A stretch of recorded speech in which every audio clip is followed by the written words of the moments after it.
Coming up, Fort Scott Community College hosts a walk to bring awareness to suicide. We have another nice warm day for us, but Hurricane Ian had made landfall yesterday, now a tropical storm. We'll have the latest on where it's going coming up. And some folks in Oklahoma go out and run to show their support for first responders and the military. The 4 states' most watched news starts now. Good morning and welcome to the KOAM Morning News. It's 5 a.m. I'm Tanya Bach. I'm Chris Warner. We've got a lot coming up in relation to now Tropical Storm Ian, as it's moved over the Florida Peninsula. Yesterday we had the opportunity to speak with the Red Cross for Missouri and Arkansas. We'll have that interview this morning talking about their response and how you can help. And we also have spoken with a meteorologist at Fox 4 in Fort Myers who they've been working 12-hour shifts is what he told me yesterday. So he would have got off at about 1 a.m. our time. So he told me he was going to try and catch some sleep and should be joining us in our 6 o'clock hour to talk about conditions down in Fort Myers. As you know, Fort Myers pretty much took a direct hit from Hurricane Ian. So it's been a very dangerous, very scary situation down there. And well, especially for them, because you had told us yesterday in your conversation with him that their TV station that they're at wasn't even weather rated for this type of storm, so they had to leave. Right. He told me yesterday that they had evacuated, and they're at Florida Gulf Coast University, still in Fort Myers, but further south.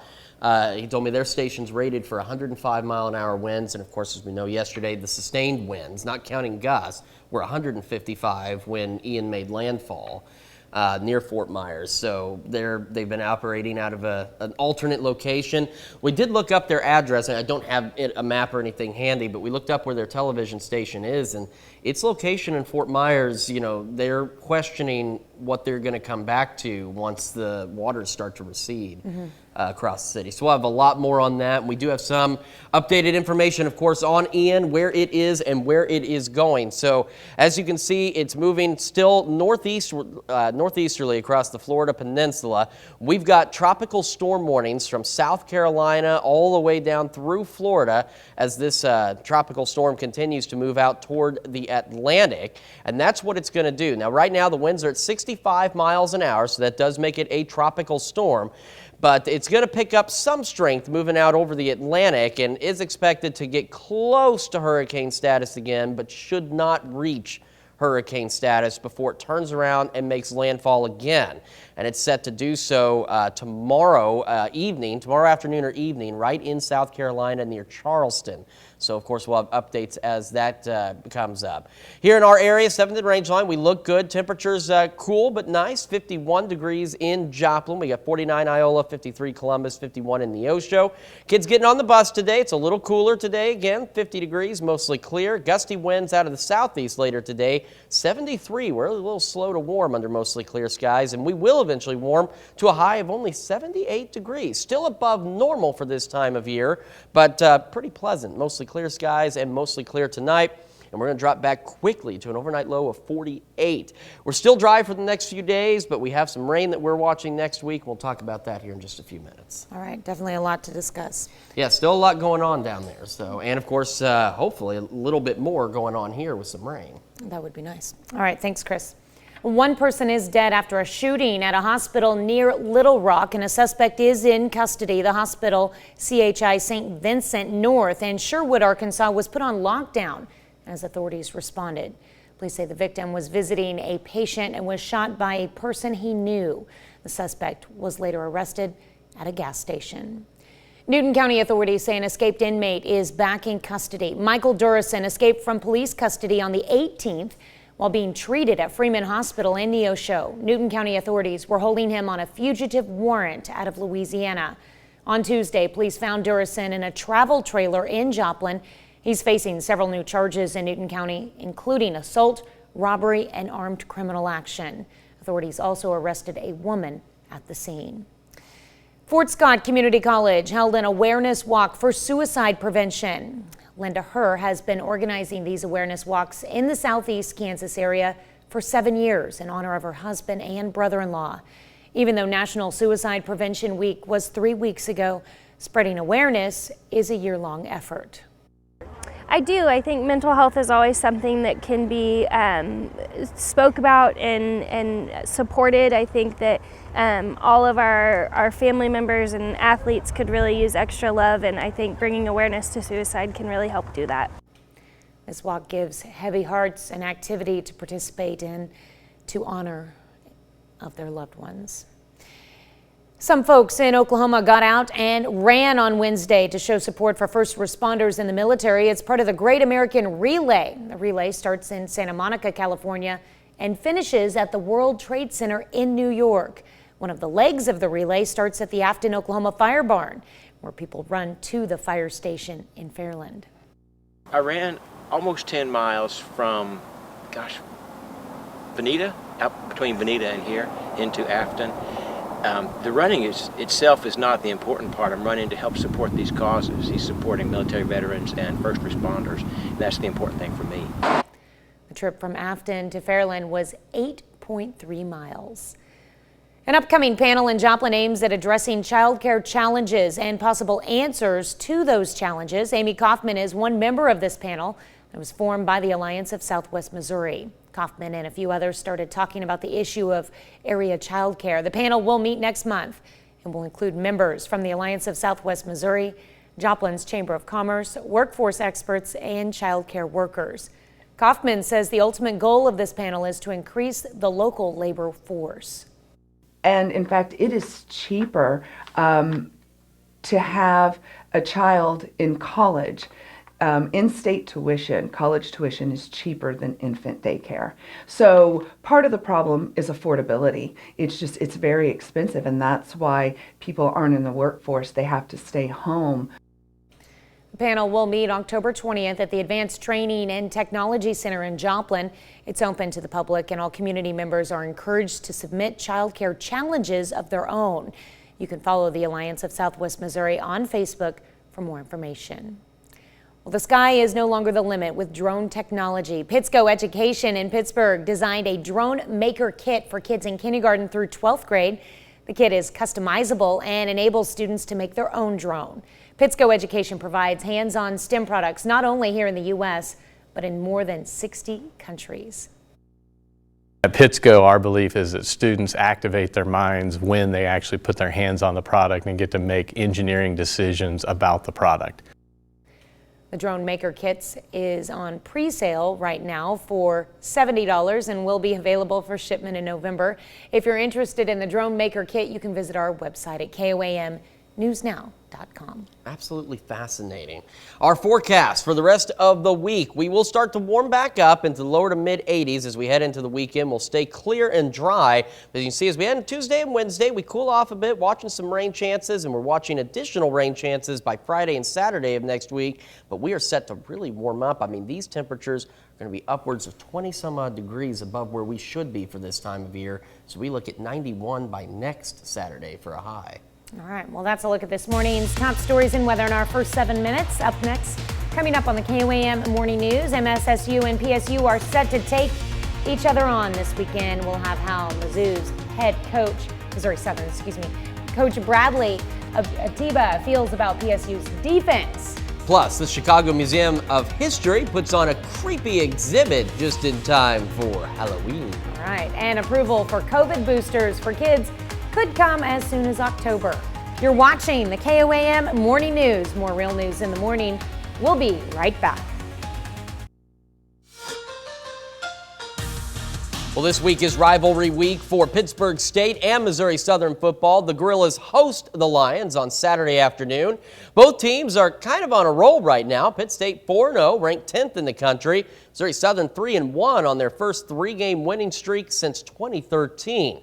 They found their offensive rhythm the last few weeks, averaging 31 points in their last 3 games. Southern will try to keep that rolling against a defense that's only given up half of that so far this season. Their defense flies. Man, I've commented on how fast their defense is, and typically when you see a defense with this kind of speed, you say, okay, well, we're going to run right at them and run right over them. That ain't the case with old Zeke Wall and the boys up front. I mean, they're a stout group that plays really fast. Their defensive line's pretty big. They got quick feet. Their edge rushers are pretty good. They jump in a bear quite often. We haven't seen that much. So it's going to be a challenge, but I really do believe our offensive line can step up and move the line of scrimmage. Well, Joplin Eagles are 4-1 in their first 5 games of the season. Last time out, the Eagles suffered their first loss of the season, falling on the road to Nixa 49-35. This week, Joplin comes back home looking to bounce back against Republic. Before that Nixa game, the Eagles were allowing just 11 points per game on defense. On that side, no doubt, catalyst for Joplin is senior linebacker Draven Van Gilder, who has 80 tackles so far in just 5 games. I take tremendous pride in being there every play, and getting the tackles I get is awesome and everything. But then I look back at myself. I'm my worst critic, I feel like, and I'm always trying to be perfect, which I know I'll never be. But I really pride myself in getting that amount of tackles and being able to say I do that. But also I look back at all the missed tackles I have and the opportunities I could have had. That it kind of drives me and burns in me to do better. Local softball action. The Neosho Wildcats, fresh off a win over Joplin, right back on the field at home against Willard. Neosho wins another one, 6-2. They're now 19-4 overall, including 6-2 in the COC. Carly Kinniard throws a complete game for the Wildcats while also collecting a 2-run home run. In the Big 8, 2 of the best in the league square off. McDonald County Mustangs at home against Nevada. It's Nevada winning in extra innings 4-2. Tigers are 18-8 with the win and have won 11 of their last 14 games. Kansas City Royals are down to just 8 games left in the regular season. The Royals are on the road against the Tigers for Game 2 of their 3-game series. The Tigers won Game 1 4-3 in extra innings. Game 2, MJ Melendez, the leadoff man, goes deep for Kansas City. Puts them up 1-0. Number 18 for Melendez. Bottom of the first, Miguel Cabrera up with a man on. He takes Daniel Lynch up and out. 2-run jack. It's his 5th. Tigers go in front 2-1. No kidding. That was the last of the scoring. Some defense here, though. Nicky Lopez opposite field, but Victor Reyes lays out and makes the nice diving grab. Not a lot of scoring, but the Tigers top the Royals 2-1. As for the St. Louis Cardinals, they earned the NL Central Division Championship last night with a 6-2 win over the Brewers. Last night was Game 2 of that series. The Cards fall 5-1. Andrew Kisner had the lone RBI of the night with a solo homer in the 7th. Still to come, the Bank of England steps in to try and help as the British pound sees a record plunge. And we got another check of your forecast and the latest on Ian when the KOAM Morning News returns. Well, of course, Hurricane Ian, now Tropical Storm Ian, as it continues to work over the Florida Peninsula. We have tropical storm warnings from South Carolina down through Florida as Ian is set to leave the Florida Peninsula, move out over the Atlantic, and then turn around. So here's Ian right now. Tropical storm strength. Winds are down to 65 miles an hour. There's the remote possibility it could re-strengthen into a Category 1 storm before it makes landfall again, but that's not looking likely at this time. As it tracks back off into the Atlantic, it'll eventually make a northwesterly turn and set to make landfall with 70-mile-an-hour winds. It'll be close, just right southwest of Charleston by tomorrow afternoon, early evening. So it's something that we'll have to watch again once it turns around and starts to track into the Carolinas. Our local weather is considerably calmer, and we'll take that, though we do need some rain. We are in desperate need of rain, and we're just not getting any, and what we do get's typically not enough. 51 degrees in Joplin right now, so a very fall-like start to the day. 49 Yates Center, Iola, 47 Fort Scott, 52 Pittsburgh, and 51 in Neosho as we start this Thursday morning. Kids getting on the bus to start the day. 50 degrees, mostly clear. Southeast breeze at 10 to 15. Getting a little gusty later today, possibly upwards of 25 miles an hour. 73 at 3 o'clock. So we are slower to warm today, even though it's going to be mostly sunny again, and we won't get nearly as warm as we did yesterday. 78 the high, still above where we should be this time of year, but not bad overall temperature-wise. We'll cool off quickly, though, under mostly clear skies to a low of 48 degrees, and heading into the weekend, we warm up. 83 Saturday, 85 on Sunday. Mostly cloudy Saturday, mostly cloudy on Sunday. And on the 7-day forecast, we're watching some rain. As you can see, we stay dry, we warm up a bit, And then we watch rain chances Tuesday and Wednesday next week, and then some additional rain chances possible by Friday and Saturday of next week. We also start to heat up, and we will remain unseasonably warm for the next several days. Well, the Chicago History Museum is getting spooky just in time for Halloween. There's a new exhibit at the Chicago History Museum that involves dolls. And boy, do they look a little bit on the creepy side. We're not talking about Barbies or Brats. We're looking at these guys. They're somewhat spooky. Now, to celebrate Halloween, museum staff hand-selected 15 of the spookiest dolls from their archives and strategically placed them hidden among the thousands of other artifacts on public display. Some of the dolls represent famous Chicago ghost stories, like the woman in white who is said to haunt the bathrooms at the Lincoln Park Zoo. Other dolls help tell the stories of famous Chicago disasters. Museum visitors get a program with a list of the dolls and their stories, which can be used to hold a scavenger hunt. Haunted Dolls and History's Horrors started yesterday, continues through November the 6th at the museum. And if you have little ones, don't worry, they do have a less creepy version of the program. And that brings us to our question for you as we get into spooky season. Do you believe in the supernatural? It's a yes or a no. Make sure you vote through our website, through the app, take part in the discussion, maybe share your own spooky ghost stories on our Facebook page. We're back with Health Watch right after this. Topping Health Watch this morning, the U.S. Food and Drug Administration's authorization for updated COVID boosters could be expanded to younger age groups as soon as early October. That's according to a source close to planning discussions. Moderna and Pfizer both sought FDA emergency use authorization for their updated boosters for younger people in recent days. Moderna is seeking authorization for kids as young as 6 years old and Pfizer for kids ages 5 through 11. The FDA has to authorize the updated vaccines for those age groups, and the U.S. Centers for Disease Control and Prevention has to recommend them. The boosters target the original coronavirus strain as well as the Omicron BA4 and 5 subvariants, just like the boosters that became available for older people earlier this month. Well, peanut butter and jelly, salt and pepper, some things just go better together, like aerobic activity and weight training. Okay, so it's not a food pairing, but this duo is really important because it could help you live longer. In a study published in the British Journal of Sports Medicine, people who lifted weights once or twice a week and did some kind of aerobic activity had a 41% lower risk of dying early. Aerobic activities include walking, dancing, running or jogging, cycling, and swimming. This study was done over the course of a decade via questionnaire, so we don't know about the intensity of weight training or aerobic activity the participants did. But the World Health Organization recommends at least 75 minutes of vigorous aerobic activity or 150 minutes of moderate aerobic activity per week, plus 30 minutes of weight training twice a week. Well, a new treatment is offering hope for Alzheimer's patients after the drug makers released results from a recent clinical trial.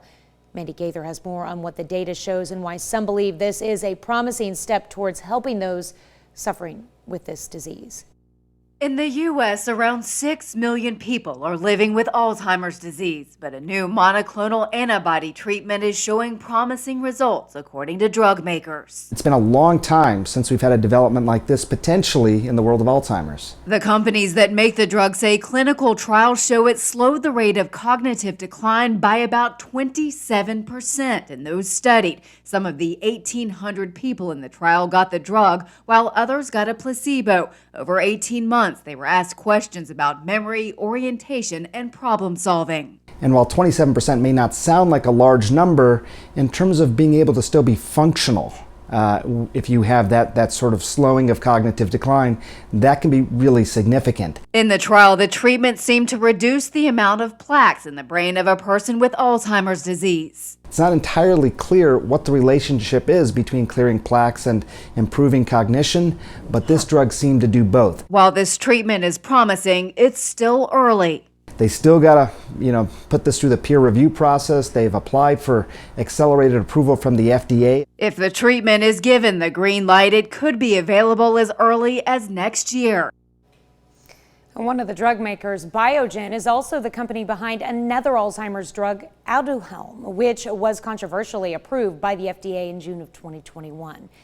Aduhelm was the first new Alzheimer's drug approved in nearly 20 years, but there have been questions about its efficacy and cost. That's a look at some of today's top health stories. You're watching the KOAM Morning News. Quick check of the forecast. Kids getting on the bus. Cool and clear, 50 degrees. Southeast breeze 10 to 15. Gusting later up to 25. 73 at 3 o'clock. Still sunny. Not as warm as we were yesterday, but we will eventually reach a high of 78. Still above normal, but not bad. And then as temperatures drop off under these clear skies, they'll do so rapidly. It will reach a seasonable but chilly low of 48 degrees. More of the KOAM Morning News after this. Coming up, Fort Scott Community College hosts a walk to bring awareness to suicide. Now, Tropical Storm Ian still churning over the Florida Peninsula, set to make its way into the Atlantic and then make landfall again later this week. We'll have the full details and our local forecast coming up.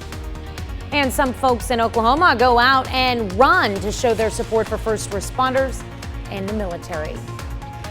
The 4 states' most watched news starts now.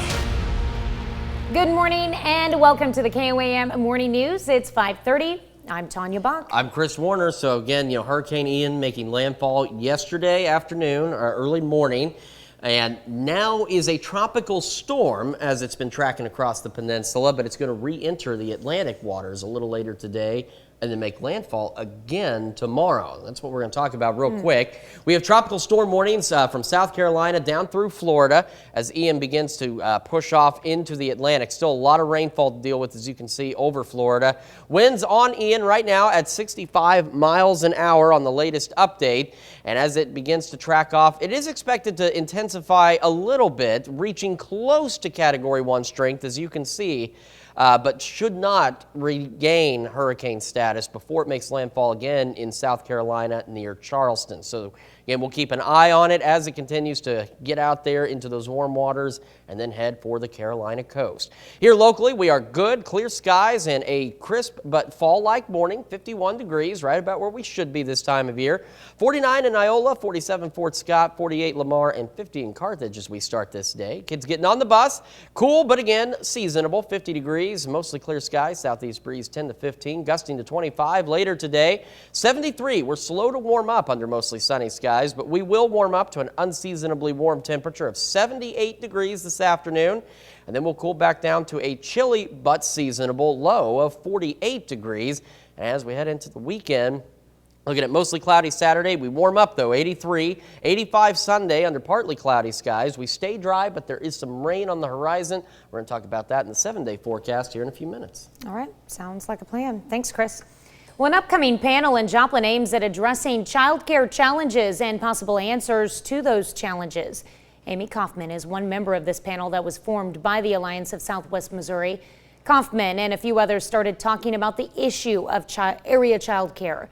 The panel will meet next month and will include members from the Alliance of Southwest Missouri, Joplin's Chamber of Commerce, workforce experts, and child care workers.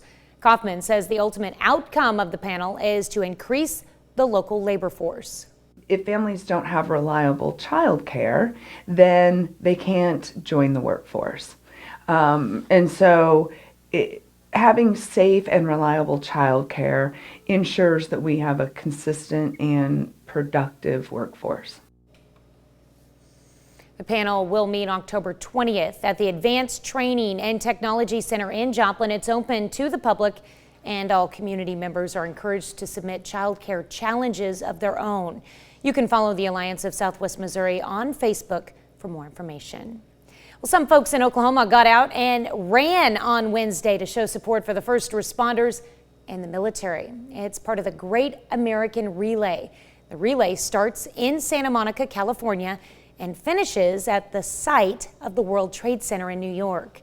One of the legs of the relay starts at the Afton, Oklahoma Fire Barn, and then people run to the fire station in Fairland. Oh, it's a project that needs to be done, so you have to complete the task and you go do it. Just one foot in front of the other. The first 4 miles a day was into the wind. That was a little rough. Then I turned north and it got a little nicer from there. The trip from Afton to Fairland is 8.3 miles. The sky is no longer the limit with drone technology. Pittsco Education in Pittsburgh has designed a drone maker kit for kids in kindergarten through 12th grade.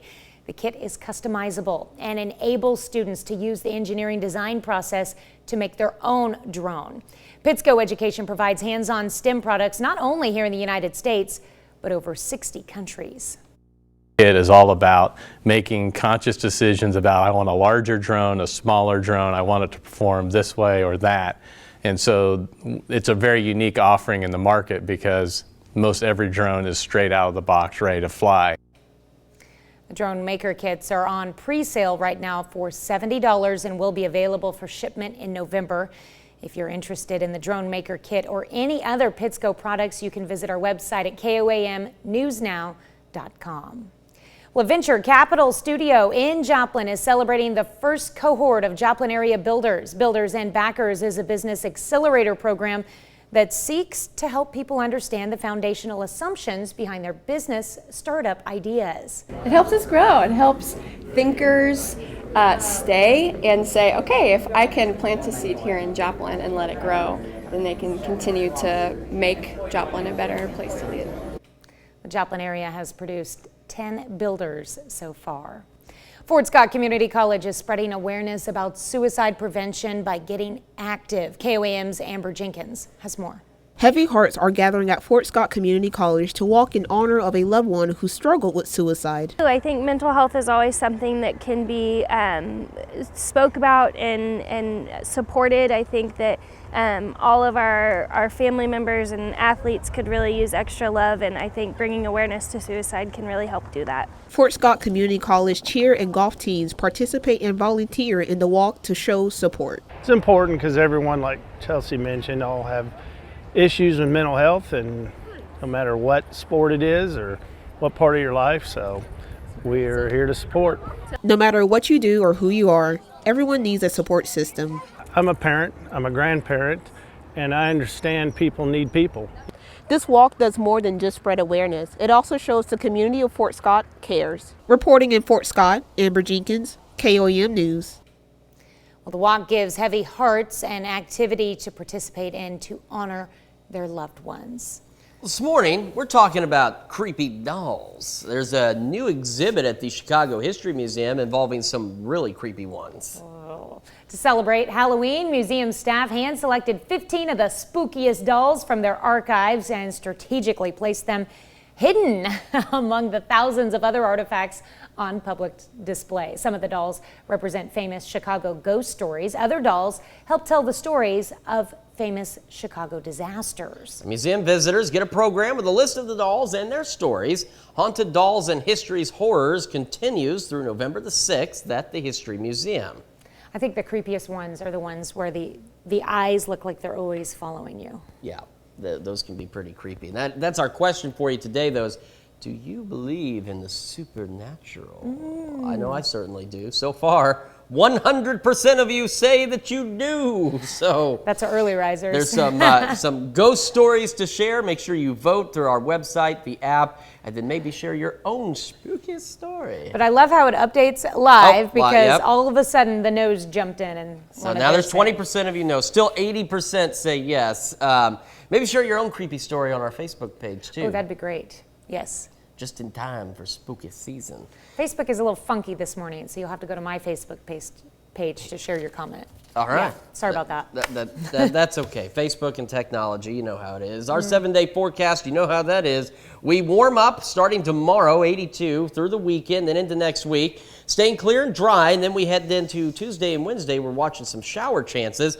Overnight lows stay seasonable until that time, too, when they start to warm up a bit as well. All right, that's a look at our top news stories. Coming up this half hour in the KOAM Morning News, we meet a graduating nurse who is only 15 years old. Plus, a bridge collapses in Brazil, causing not only injuries, but deaths as well. You're watching the KOAM Morning News. More real news in the morning. We'll be right back. Topping a World Watch, 3 people have died and 14 others injured after a bridge collapsed over the Curica River in the state of Amazonas in Brazil on Wednesday. The injured were admitted to local medical facilities in Manaus, and that's according to Amazon's state government sources.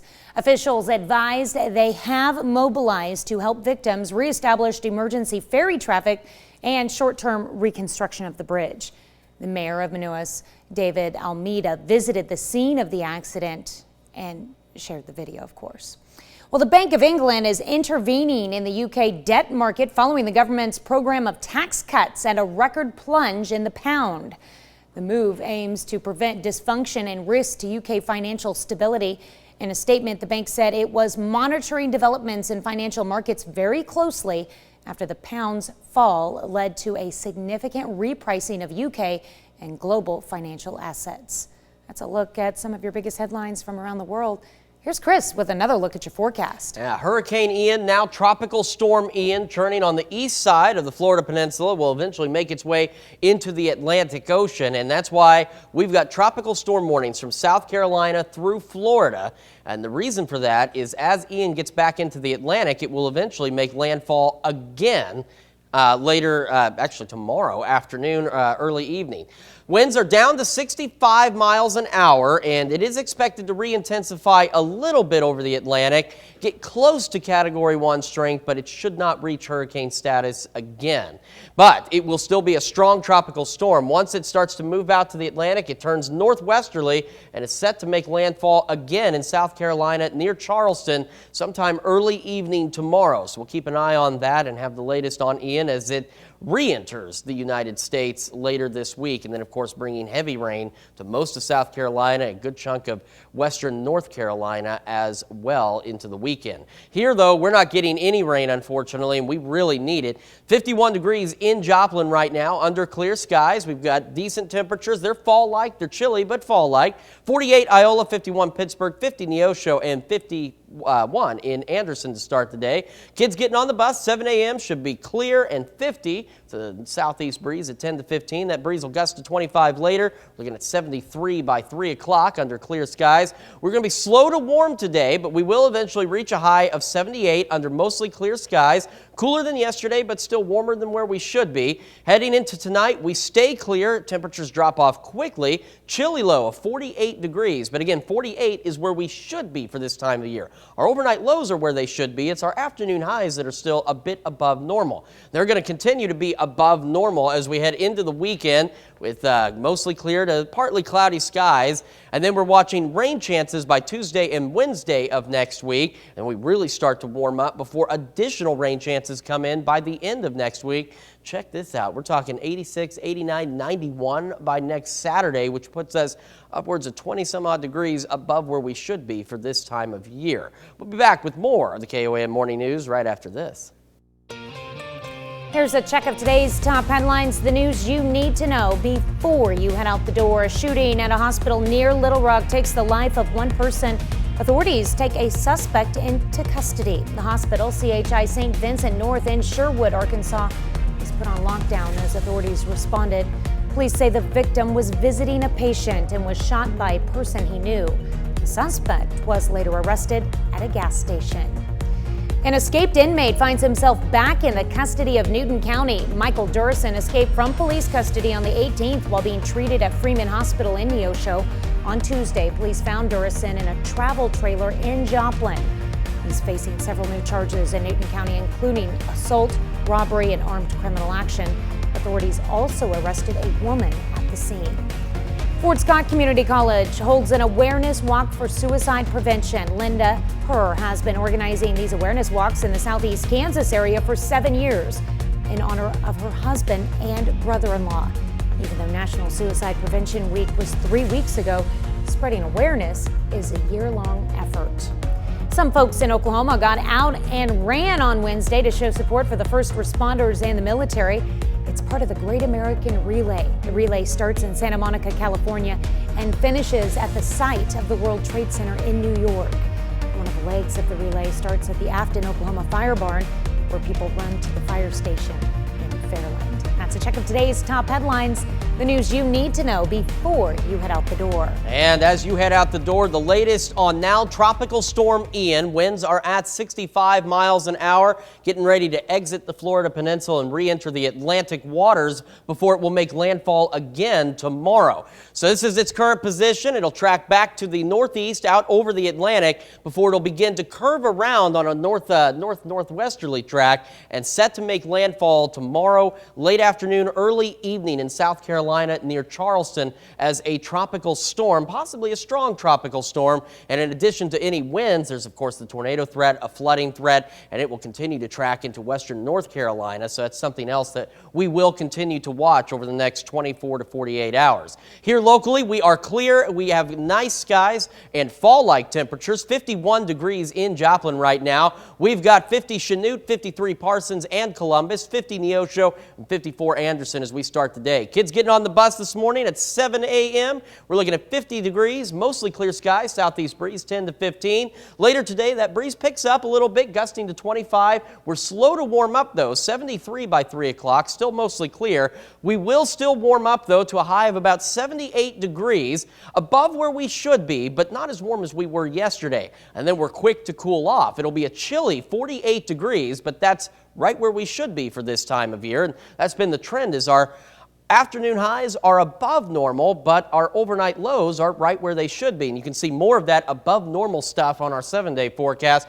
We stay clear, we stay dry for the next several days. We also start to warm up into the mid 80s. Then we're watching some rain chances Tuesday and Wednesday. And on the 10-day forecast, take a look at this first week of October where we approach 91 degrees by next Saturday, but we also are monitoring slight shower and thunderstorm chances Friday and Saturday of next week. Now, as the afternoon temperatures warm up, our overnight lows get unseasonable as well, creeping into the lower 60s.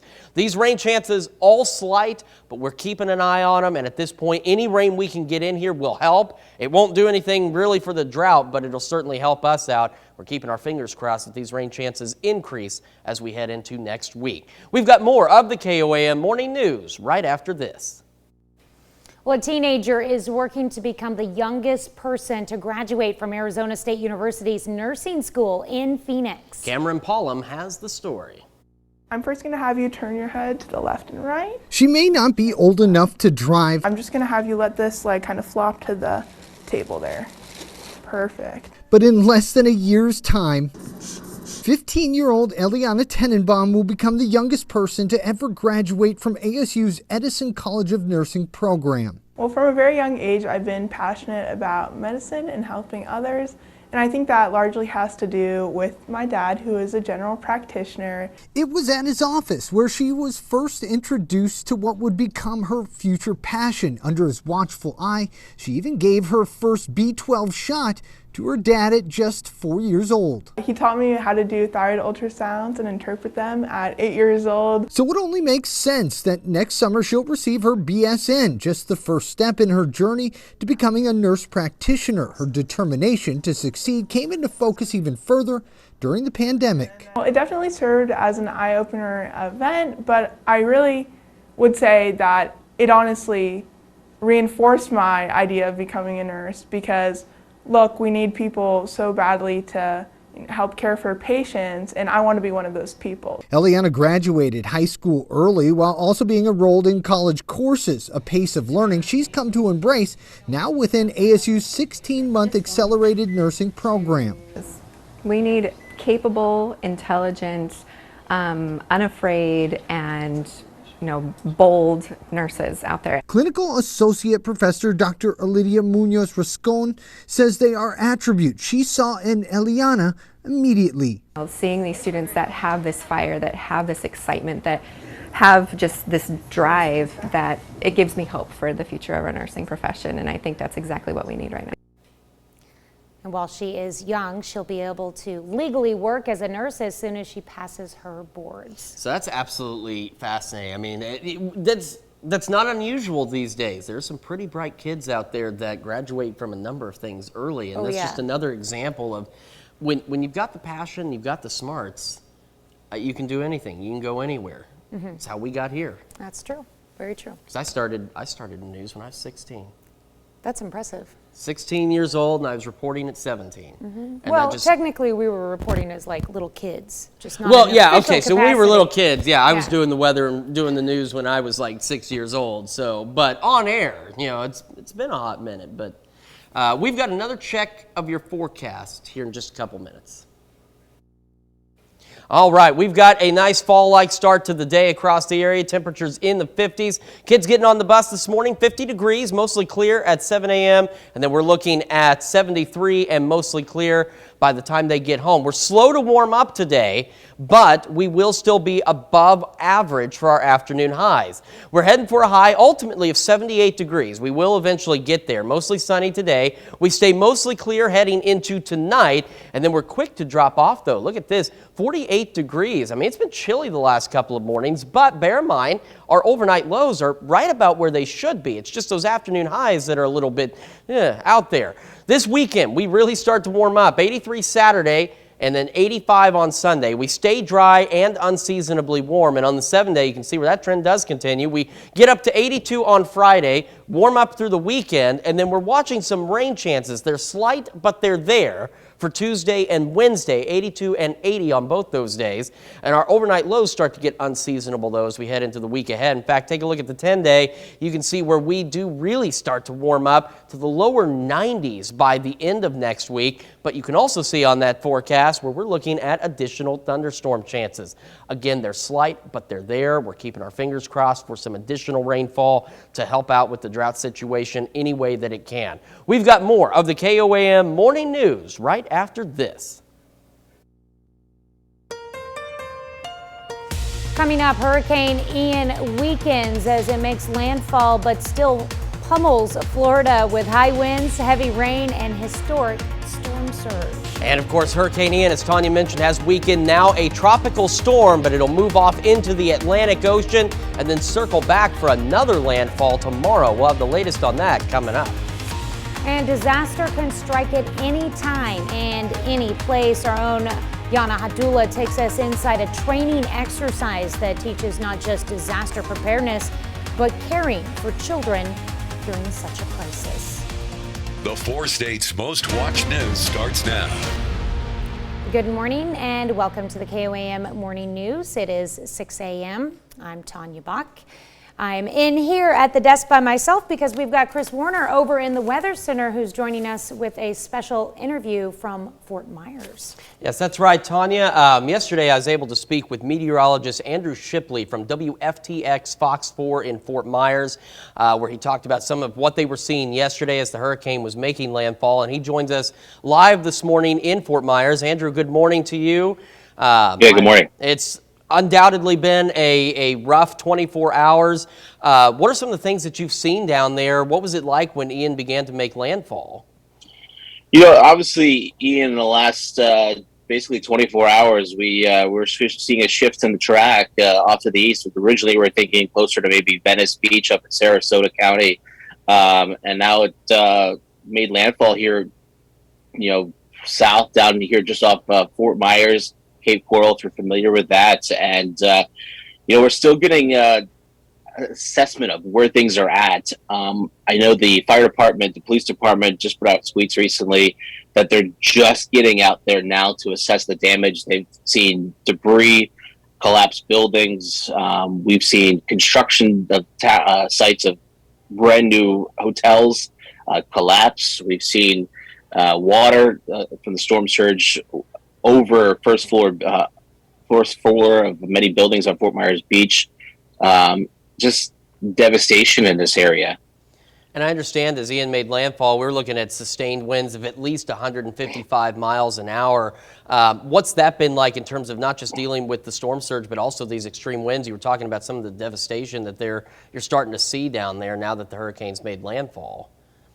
Yeah, I think we don't really have a full sense of where the devastation is, because you're talking 155 mile an hour winds. It wouldn't surprise me when they go the post analysis they upgrade this to a category 5 because the winds that we were seeing out of this closer towards Cayo Costa where it made landfall and Sanibel, there's a lot of rumors going around of historic landmarks possibly collapse. So we just don't have a good sense of where things stand. And the sun comes up here in about another hour or so, and I know we're going to have a helicopter and really got a sense of where things are at. So it's from what I understand, it's pretty much mass devastation. I know there's a lot of calls for emergency help last night that just could not be answered for people trying to get rescued because the water was too high, and we're overwhelmed by emergency calls last night. And you mentioned water going as high as, the first floor in some buildings. I've seen some videos coming out of the Fort Myers area. Do you have a sense of just how high the storm surge was as Ian made landfall? So I've been following the tide gauge in downtown Fort Myers, and it peaked about to 8.5 feet. Now that tide gauge usually runs about a foot or so. It's down about 4 feet. So the water is still, I don't know what it is downtown specifically, but I do know it's still pretty high, but that's going to take some time to recede. But yeah, downtown Fort Myers tide gauge went to about 8 feet, which I know that a lot of the downtown businesses were underwater last night.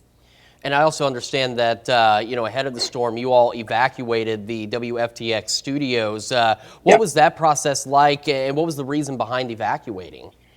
So our building is in Cape Coral, and while we were in the evacuation C zone, which didn't end up getting mandatory evacuated later, our building was only rated to 105. So we wanted to make sure for the safety of our crew, the safety of the public, we were able to stay on air. We did evacuate to Florida Gulf Coast University, across I-75, a little bit safer spot, able to stay on air. Everybody here is safe, which is good news. Now, we have heard about some of our employees that have lost things. I don't know about my own property yet. And it's going to be a very sombering moment to try to start to figure where things are at personally as a station as we pick up. But we're going to pick up. We're going to rebuild, and we'll be okay. That seems to be the thing is I know Florida does get a number of hurricanes over the years, so I feel like your ability to pick up and rebuild is going to be stronger than ever down there, despite the devastation that you're facing. And as you mentioned, the good news is your colleagues are safe, but a number of you, including yourself, not sure what you're going to go home to. Yeah, absolutely. And I live in a first floor apartment not far from downtown, so I just don't know. I'm hoping and praying that I'm okay, but at this time it's also not all about me. It's about our community, and we're all going to be doing a number of efforts as a station to try to help our community as well. And a lot of people are probably worse off than I am, and we need to focus on those people as well. Does that make it more difficult, knowing your own personal possible loss and then also seeing this devastation, trying to remain on air, keep your composure, cover this, but also look at this devastation and understand what's really happened in the Fort Myers area? It's funny you say that, because before we left the station, my colleague Katie Walls and I, we were, looking at things and seeing how things were trending, and you just had this gut feeling that when things were starting to turn, that how ugly it could be. And unfortunately, that worst case in our brain, and that it turned out to be the reality because of the size of Ian being double the size of Charlie, and Charlie's eye would have fit inside of Ian and made landfall very similar location. But the size of this, the speed that it came in, it crawled snail's pace. I mean, we're talking over about 20 inches of rain over 24 hours across some portions of our area, up in Port Charlotte, Arcadia there in DeSoto County, up towards the Central Florida. And then the storm surge, seeing those numbers, 12 to 16 feet forecasted, I wouldn't be surprised if that forecast verified. And it's just, I don't think it really fully set in until we venture out later today and when the sun comes up and really see it firsthand. All right, Andrew, thank you so much for joining us this morning. All of our thoughts and prayers are with you and with the Fort Myers community as you start to pick up the pieces and assess everything that's happened down there, and just hope you all stay safe, and we certainly wish you a speedy recovery. Thank you. Thank you, Andrew, so much. And again, that was meteorologist Andrew Shipley from WFTX Fox 4 in Fort Myers. Again, an absolutely devastating situation in Florida right now. Now Tropical Storm Ian moving into the Atlantic. We'll have more on Ian and, of course, our local forecast here in a few minutes. But here's Tanya with a look at some of our local news stories. Chris, thank you so much for getting us that interview with Andrew. And our thoughts, again, are with everyone down in Fort Myers. In other news, representatives from the Joplin community and state of Missouri learned about pediatric disaster response and emergency preparedness in Joplin. The 16-hour training course provided by Texas A&M trainers discusses gaps that states have in preparing for the pediatric side of disasters. The course discussed everything from the initial response to a disaster to aftercare. Trainers say the Joplin tornado is an example of an unexpected event the city could have been more prepared for, considering the effects of it on children. There were children that were displaced from their families, and there were children that were probably orphaned during the tornado in 2011. There were incidents with where children ended up in shelters, or they ended up in hospitals that weren't children's hospitals. The training is preparing people for a real-life scenario exercise that will happen in Joplin on November 15th. Coming up later in the show, our own Yana Hotula takes us in for a closer look at this training exercise. We've got Hurricane Ian, now Tropical Storm Ian, over Florida. It's set to re-enter the Atlantic and will ultimately make landfall again in South Carolina as a tropical storm, potentially a strong tropical storm, right near the Charleston area tomorrow evening. Quick check of our 7-day forecast does show where we've got 78 today, 82 tomorrow. We start to warm up heading into the weekend. We remain dry, and then we're watching some rain chances by Tuesday and Wednesday next week. And while they're slight, we are hopeful that those chances will increase. And either way, a look at the longer range shows where we really start to heat up. But then we're also watching some additional shower and thunderstorm chances Friday and Saturday of next week that we hope come true, because we absolutely need that rain. All right, that's a look at this morning's top stories and weather in our first 7 minutes. Coming up on the KOAM Morning News, Chef Anthony stops by the studio with a recipe for lamb meatloaf. You'll want to check this one out. Plus, a creepy new doll exhibit opens at the Chicago History Museum just in time for Halloween, and some of these dolls have some spooky tales to tell. And doctors have developed a robotic device that can deliver drugs into the body more effectively. And you take it just like a pill. You're watching the KOAM Morning News. More real news in the morning. We'll be right back. Welcome back. We are in the Chef Anthony Test Kitchen this morning with Chef Anthony himself from Pittsburgh High School, cooking with lamb today. Yes, I'm excited. How are you doing today? Good. Good. Mary's a little mad at me, you know. Well, you took her little lamb away. That's right. Well, what I have is I have 2 pounds of ground lamb inside of my bowl. And I'm going to start with a couple of eggs. So we're making meatloaf. Yes, we're going to make a meatloaf. It's one of the most traditional, classic family foods that's out there, and it's something that you can change and doctor to fit your own needs and what your family's desire is. I like to stuff mine with mozzarella. Ah. So it adds a little bit of extra goodness to it. There we go. My mom always Mix it added up. oatmeal to our meatloaf. Oatmeal is used just as easy as the breadcrumbs that we're going to add to it, and it's very simple. Just 2 pounds of the lamb, about a cup of breadcrumbs. I use panko crumbs because they stand up really well, and then 3 eggs and whatever seasoning of your choice is. So if you would like, dump some of those breadcrumbs in for me. And another ingredient, always like when the ketchup bottle was running low and there was just a little bit left, it was time to make meatloaf. Yes, that went into the meatloaf. That went on the sauce. How much we're using of this? Go ahead and keep on pouring, keep on pouring, keep on pouring. There we go. And you'll know if you add too much, you'll know to not add so much next time. But me, I kind of like to be able to see it inside of the meat so that you can actually tell that it has body to it. And you can actually see the breadcrumbs in the meat itself while you're mixing it. So you can get a really good idea as to if you need to add more. And if you break it apart, you'll see the breadcrumbs inside of it. The breadcrumbs are just to kind of hold some moisture in it. So, and then we season it up with whatever we like.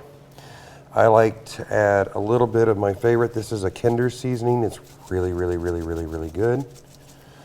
And we're gonna just mix that on up in there. Look at this one.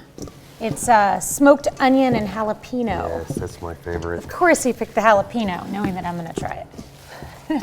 And then we mix it up real good and form it into a bowl. This works great for like meatballs too. So sometimes you add mozzarella to it too? I'll add mozzarella when we roll it up in the next segment. Okay, But see, it also makes a beautiful meatball. okay. So you can take the same recipe, you can turn it into meatballs for spaghetti, or use it in lasagna. It's really good in lasagna. Does, I've cooked a lot of like ground meat with beef and like deer meat too. Is there a different, do you have to do anything differently when you're working with lamb? Not really. It works just as easy as working with ground beef or ground deer. The only difference is that it gives you a little bit different taste, a little bit different texture. The grind's generally a little bit finer, so it doesn't generally hold up real well for like chili, Okay. but you can use it for just about anything else. Lamb makes a killer burger. And you can take this and turn this straight into a burger patty. So good, so good. Drop it right on the grill. You'll be surprised at how flavorful lamb can be. How lean is lamb compared to cuts like ground beef, or deer is really lean? Well, when they grind, they make it whatever that they want it to be. So if you're looking for a fat concentration of 80 to 20, then it will be an 80 to 20, because that's the beauty of grinding meat, is you can add as much fat or as little fat as you want into it. So, but when you do grind beef, you do have to have, or grind any meat, you have to have some fat in it, but it's generally sitting next to you. And you'll just grind it right in there along with the meat and then mix it up real well at the end. Okay. This one's about an 85-15 blend, so we have a nice little fatty concentration to it. Works great for the meatloaf. And my students actually came up with this recipe. They've been working on it for 2 weeks now. Okay. So they had lots of different ideas that they wanted to do, but this one turned out the best. That's good. So it's going to be a lot of fun. And then when we come back, I'll show you how I roll it up and prepare it for the oven and add the mozzarella cheese and to add the it. mozzarella cheese to it. Looking forward to that. So we'll have you back in our Fox show when we do that. For Yes, sure. All right. of course. Well, stick around so we can finish off our meatloaf later this morning. We'll be right back. All right, if you missed it at the start of our 6 o'clock hour, we had an interview with meteorologist Andrew Shipley from WFTX Fox 4 in Fort Myers, and we'll have that on our website at KOAM News Now a little later today, talking about some of what they have heard so far in terms of damage in the area of Fort Myers. And he mentioned they've heard of collapsed buildings, a lot of wind damage, and of course a lot of flooding. He said that they've heard water up to the first floor of a number of locations in downtown Fort Myers, and they're going to send their helicopter out as the sun comes up and start to get their first real assessment of what Ian has left behind. And of course we'll have more on that on the KOAM News at noon as those images start to come in from Fort Myers.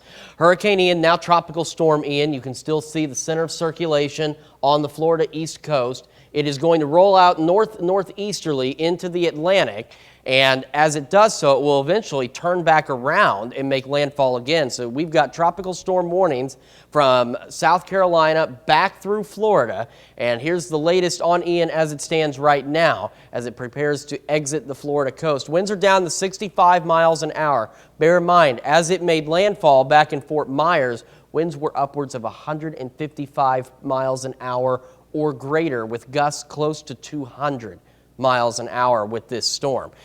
Once it re-enters the Atlantic, it's expected to re-intensify a bit and could become a strong tropical storm, but it's not expected to regain hurricane status before it makes landfall near Charleston, South Carolina. But it'll be close. It's 74 miles an hour for a hurricane.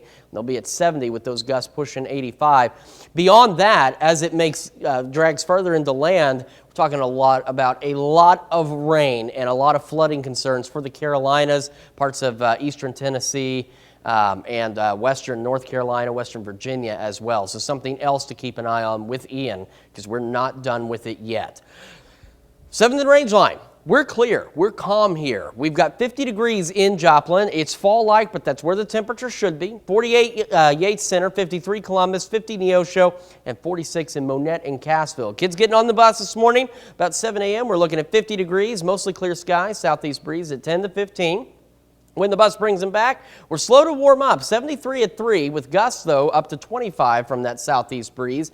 And we'll still be above average today, but not as warm as yesterday. Afternoon high of 78, which will gradually get there under mostly sunny skies. We'll stay mostly clear tonight, and we'll quickly drop back off to a low of 48. It's chilly, but again, right where we should be. And that's the trend on the 7-day forecast. Above average high temperatures, average low temperatures. We're clear and dry through the weekend, warming up. They're watching some storm chances Tuesday and Wednesday of next week. They're slight, but they're there, and we're hopeful that those storm chances increase because we absolutely need some of that rain. We've got more of the KOAM Morning News with Health Watch right after this. Topping Health Watch this morning, drug makers say they've made progress with a new antibody to treat Alzheimer's.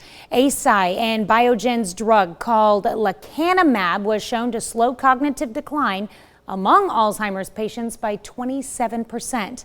The drug is still only in the clinical trial phase. Doctors have developed a robotic device that can deliver drugs into the body more effectively than pills.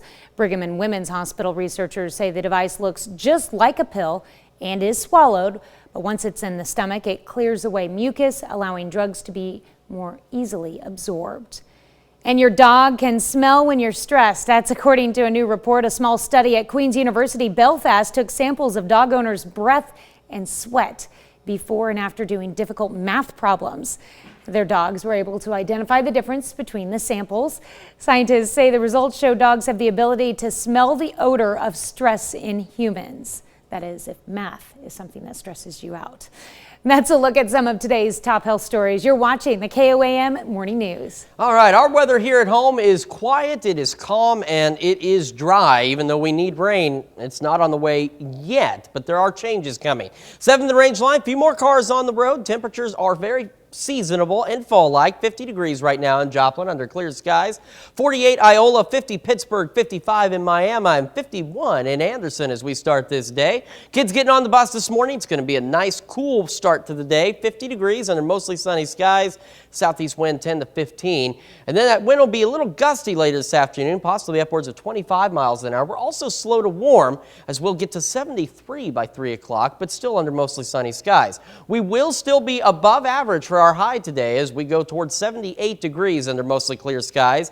And then tonight, as has been the trend, our overnight low is right about where it should be, but it's going to be chilly compared to the daytime. 48 degrees, mostly clear skies. And a look at the 7-day forecast shows where we continue to warm up. 82 tomorrow, 83 Saturday, 85 Friday. We stay dry all the way through Monday, and then we're watching some slight rain chances Tuesday and Wednesday. And while they're slight, they are there, and we are hopeful they'll increase because we absolutely need some of that rain. We're back with more of the KOAM Morning News right after this. Coming up, Hurricane Ian weakens as it makes landfall, but still pummels Florida with high winds, heavy rain, and historic storm surge. As Tanya mentioned, Ian has weakened to tropical storm status, but we are not done with it yet. We'll have the latest on Ian and our local forecast coming up. And a disaster can strike at any time and at any place. Our own Yana Hadula takes us inside a training exercise that teaches not just disaster preparedness, but caring for children during such a crisis. The 4 states' most watched news starts now. Good morning and welcome to the KOAM Morning News. It is 6:30. I'm Tanya Bach. I'm Chris Warner. So as we mentioned, Ian made landfall yesterday afternoon, just about right on top of Fort Myers. And in our 6 o'clock hour, we had an interview with meteorologist Andrew Shipley from Fox 4 in Fort Myers. And they talked about how that would be the worst case scenario, and that's exactly what unfolded. And they've heard reports of a lot of devastation and damage in the Fort Myers area, but sunrise there is about an hour from now, and he said they're going to have their helicopter go up. So later this morning, they're going to start to get their first actual look at just what Ian has left behind in the Fort Myers area. But he's heard a number of buildings in downtown Fort Myers are underwater. We're talking water that's upwards of 9-10 feet deep in some areas. So just absolute devastation down there. And as I mentioned, we're not done with Ian yet. Right now, it's still a tropical storm as it's churning over the Florida peninsula. We've got tropical storm warnings from South Carolina down through Florida because Ian is expected to re-enter the Atlantic Ocean here before too much longer this morning. Right now, winds are at 65 miles an hour. It's expected to pick up some strength as it heads out into the Atlantic, but it shouldn't reach hurricane status again. But it's going to be close. As it makes landfall near Charleston, we're talking winds of 70 miles an hour. Remember, it's 74 miles an hour to become a Category 1 hurricane. So a very strong tropical storm nonetheless, making landfall tomorrow afternoon, early evening near the Charleston area. On our level, we are calm, we are quiet, we are clear, and we are seasonable in the morning at least. It's 50 degrees in Joplin right now, and we've got some 40s and 50s out there, 46 in Fort Scott, Nevada, 48 Lamar, 53 Columbus, 55 Miami, and 50 in Neosho. Kids getting on the bus this morning about 7 a.m., 50 degrees. Mostly clear skies, southeast breeze at 10 to 15. That southeast breeze gets a little gusty this afternoon. We're slow to warm up. 73 at 3 o'clock, mostly clear then. We will reach an unseasonably warm high of 78 under mostly sunny skies, and we'll drop back down to a seasonable but chilly low of 48 degrees under mostly clear skies. We're going to talk about some rain chances that are on the way. They're slight, but they're there. And we're going to take a look at the 7-day forecast because we've got another big warming trend coming up here in just a few minutes. All right, a lot to look at there for sure. Thank you, Chris. Well, a shooting at a hospital near Little Rock takes the life of one person, and authorities take a suspect into custody. The hospital, CHI St. Vincent North in Sherwood, Arkansas, was put on lockdown as authorities responded. Police say the victim was visiting a patient and was shot by a person he knew. The suspect was later arrested at a gas station. An escaped inmate lands back in the custody of Newton County. Michael Durison escaped from police custody on the 18th while being treated at Freeman Hospital in Neosho. Newton County authorities were holding him on a fugitive warrant out of Louisiana. On Tuesday, police found Durison in a travel trailer in Joplin. He's facing several new charges in Newton County, including assault, robbery, armed criminal action. Authorities also arrested a woman at the scene. Representatives from the Joplin community and state of Missouri discuss pediatric disaster response and emergency preparedness. KOAM's Yana Hatula learned why this training is so important. A crew from Texas A&M is in Joplin, teaching others about the needs to be prepared to help kids during a disaster. We don't have a lot of advanced pediatric care, so this gives everybody a chance to see the latest and most informative training they can get. The training helps responders know what to do if an event such as 2011 Joplin tornado occurs here again. There were children that were displaced from their families, and there were children that were probably orphaned during the tornado in 2011. There were incidents with where children ended up in shelters, or they ended up in hospitals that weren't children's hospitals. Trainers like Miller travel the country discussing strategies, methods, and techniques that could help. Pediatric surge in the hospitals or in the pre-hospital setting to how we shelter children if we have a mass sheltering incident where we have people lost their homes and we have to put them in a shelter. A pediatric nurse practitioner from Neosho says the training is crucial. There are aspects of working with children that they might not consider, and it teaches them how to just generally work with children, especially when they're hurt and scared and maybe separated from their parents. It's also good to think about, especially as children may respond differently to emergency workers. They may either clamp down or they may even just hide under the desk or in a closet. So having specific training on how to talk to children and how to look for children can really save a life. In Joplin, Yana Haudala, KOAM News. Training comes before a large-scale training in November focusing on active shooter response. All right, quick check of the 7-day forecast. You can see where we do start to warm up starting tomorrow, 82 Friday. Warming up through the weekend. We stay dry and mostly sunny. We'll have some passing clouds Saturday, Sunday, and maybe even Friday. Then we're watching rain chances Tuesday and Wednesday, but our overnight lows also become unseasonable. The 10-day shows, look at the first week of October as we approach 90 degrees, but there's some additional rain chances we're watching. And as I mentioned, any rain we can get will certainly be beneficial. All right, well, that's a look at our top news. Coming up this half hour in the KOAM Morning News, Chris sits down with the executive director of the Southwest Missouri Red Cross to talk about preparing for a disaster and how you can lend your support to the Red Cross. And we've got more on Ian, which is now a tropical storm, and of course, your local forecast. Welcome back to the KOAM Morning News. Joined now by Stacy Burks, the Executive Director for the Red Cross for Southwest Missouri, or for Missouri and Arkansas.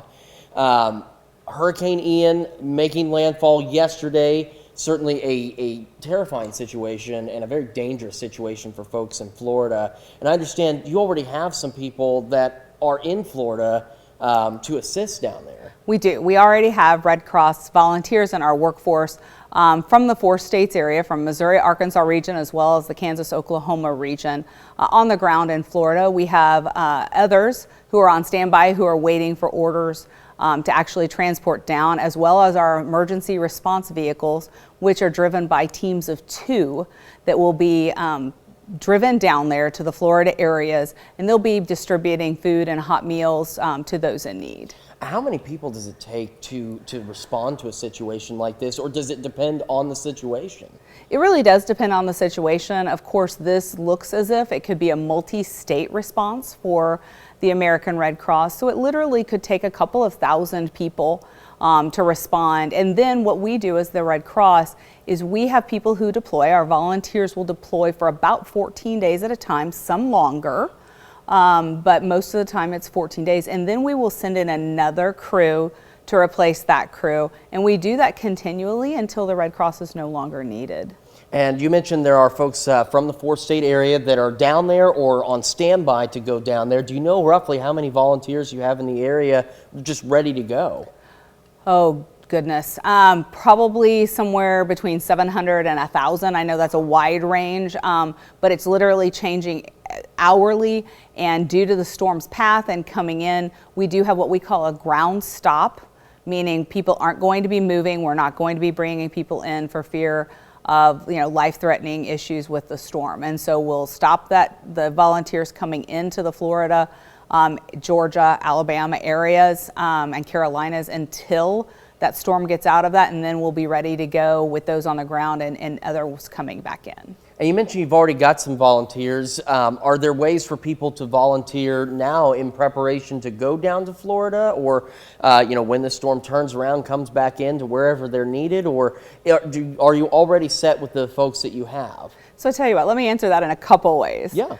First of all, it will depend upon how long we're needed on the ground to respond to the storm as to whether or not someone who wants to volunteer, let's say today, and can come and get trained and then get deployed down there. So it will depend upon that time frame. But what I will say, for those who can volunteer, and maybe you can't spend 14 days gone from your home, Red Cross is in need of volunteers every single day. We respond to home fires, we respond to floods. Missouri and Arkansas, Oklahoma, Kansas, we're not immune to tornadoes this time of year. And so we need folks in our own hometowns who can respond to their friends and neighbors when storms like these happen. And so even if you can't deploy to a large storm like this for 2 weeks at a time, we need volunteers. And if people do want to volunteer, where do they need to go? The easiest way is to go to redcross.org/volunteer today. All right. And then in terms of following the storm, what can folks do here locally to help out? Is there anything they can donate or provide to the Red Cross in response to the storm? One thing I want to caution people is that there will be supplies and there will be food items already pre-positioned to get into place for these folks. Obviously, once the storm passes, lots of retail areas in those states will reopen again. So we want to keep those economic engines going. Most of the Red Cross, as well as our partners that are in those areas serving, have the capacity to turn $1 into a multiplier to purchase products to give out to those in need. And so what I'm going to say is that primarily financial contributions to the American Red Cross, as well as any of our partners, are going to be the best way to help those in need. We want to caution against trying to donate clothing, canned goods, those types of things, unless you want them used in your local area, because those require volunteers to sort them. They require volunteers to then transport them, and it takes away from the availability of the mission and those volunteers that are needed there. Whereas a financial contribution can go directly to the areas that it's needed and then be spent in that area. And so the turnaround for those clients is much better. And then to donate financially, what do they need to do there? Sure, it's really easy to donate financially to the American Red Cross. You can go to redcross.org and up at the top right-hand corner, click donate. You can dial 1-800-RED-CROSS, or you can text the word Red Cross to 90999, and that'll make a $10 donation. Excuse me, text the word disaster to 90999. All right, perfect. Stacey, thank you so much for joining us this morning. Of course, we'll have all this information on our website, including those links that you need to, if you want to help out, at KOAMnewsnow.com. We'll be back after this. Thank you. We take this time to honor today's four-state hero, Sergeant Jesse Campbell, the native of Miami, Oklahoma, served from 1943 to 1945 in Greenville, Mississippi, and at Fort Sam in Houston. This decorated veteran earned numerous awards, including the American Theater Campaign Medal, the Victory Ribbon, and the Good Conduct Medal, just to name a few. To Sergeant Jesse Campbell, we thank you, today's four-state hero.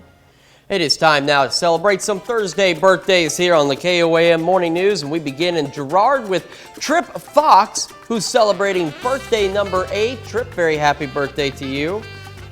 And we have Josiah Lance celebrating birthday number 11 here in Pittsburgh, pictured with his Cobra Kai cake. In case you didn't know, Cobra Kai is a show on Netflix based on the Karate Kid movies. I did watch the first episode of that. We also have Aaron Boone turning 27, a former Girard native, pictured here with his fiancee Aaliyah and his Pop George. So what a great way to celebrate a birthday there. Happy birthday to you, Aaron. All right, Dylan McEwen celebrating birthday number 27 this year in Joplin. Birthday was actually yesterday, but he gets to celebrate today too, with love from the family. We also have David Hall in Pittsburgh celebrating birthday number 40, and this birthday wish comes with love from the family. David's got the perfect birthday dinner there, some Cheetos. I was going to say, is that a bag of chips? It is a bag of Cheetos, and you know what? Cheetos are a pretty excellent way to celebrate your birthday. So very happy birthday to you, David. All right, and David Omi celebrating birthday number 40 with a little, looks like a little throwback pic there. I love that. And I think it might be, I'm not sure if it's David or Davis. I have David on my list, and he is in McCune. Happy birthday to you, Davis or David. And here's to another 40 for you. Steve Phillips in Riverton celebrating birthday number 41. This comes with love from Abby, Kaylin, and Kevin. Happy birthday, Steve. All right, Faye Storm celebrating birthday number 88 this year. What a great picture there, Faye. Keep on smiling in Lamar. We've also got Chris Burskins celebrating a birthday in Independence, and Chris is one of our many four-state heroes. Thank you for your service, and a very happy birthday to you today. All right, and our birthday list goes on. First, down in Carterville with Cortland Shaw, who's celebrating birthday number 25 this year. Belated birthday wish going out to Jan Wydick in McCune. And we wrap things up with Brandon Stout celebrating birthday number 53 rather. Hey, might as well go with 50, right, Brandon? In Parsons. A happy birthday to you. All right, if you have a birthday or an anniversary, you can send them to us easily through our email. There's two options there. You can send it to birthdays@KOAMtv.com or birthdays@KOAMnewsnow.com. All right, and while you're there at our website, make sure you sign up for the KOAM News Now Birthday Club. You get some great deals from local businesses. All you need to do is to go to KOAMnewsnow.com, click on that birthday club, get your information in there, and get registered today. So I've been in contact with meteorologist Andrew Shipley at Fox 4 in Fort Myers that we interviewed earlier today. watching their coverage, they are reporting that there are collapsed buildings in the Fort Myers area. And Andrew messaging me just now that the sheriff in Lee County is reporting that there are fatalities in the hundreds in the Lee County area in Florida. Lee County, he says, encompasses Fort Myers and Cape Coral, and he says the sheriff in Lee County is reporting that they have fatalities in the hundreds. So a very devastating situation for folks in Florida this morning as they are waking up and seeing what Hurricane Ian has left behind.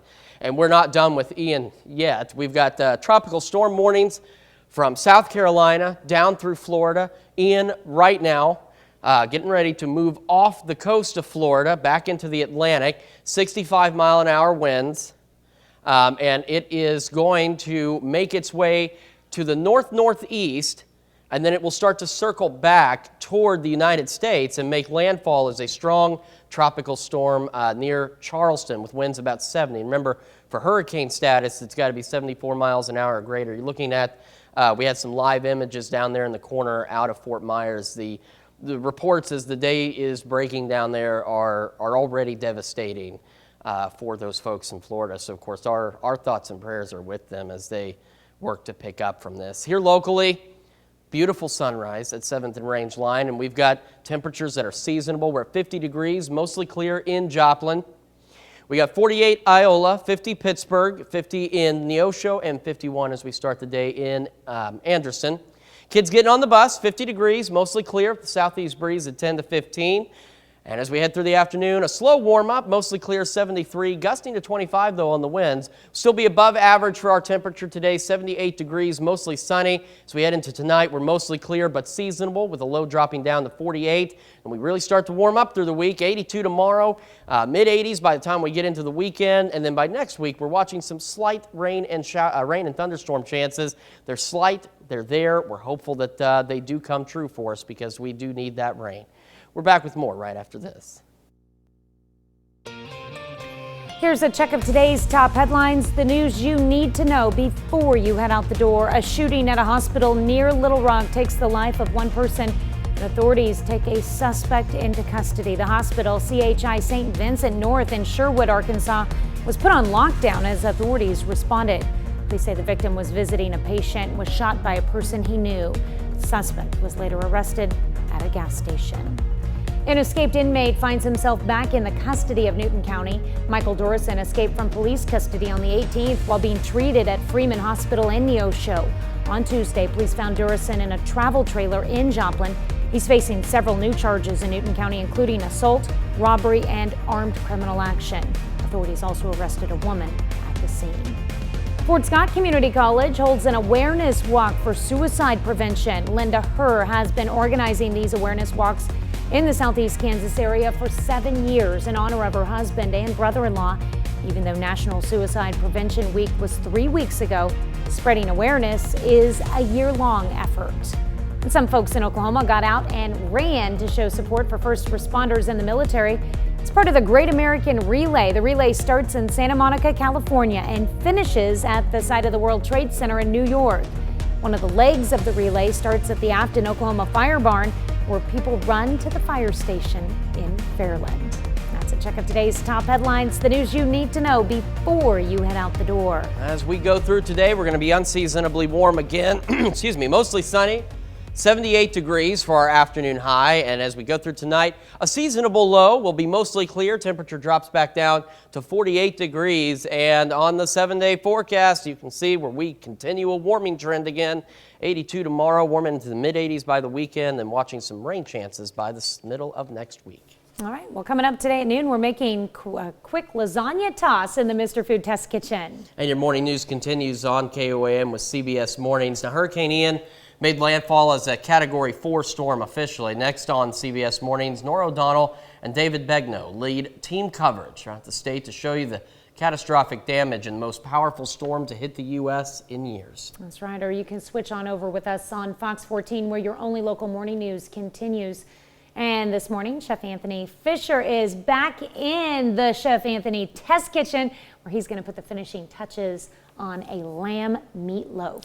Plus, in case you missed it, we've got an interview with Stacy Burks, the executive director of the Red Cross from Missouri and Arkansas. She's here to talk about disaster relief and how you can help those that have been impacted by Hurricane Ian in Florida. That's right. That's going to wrap it up for us for now. We'll see you back here tomorrow morning.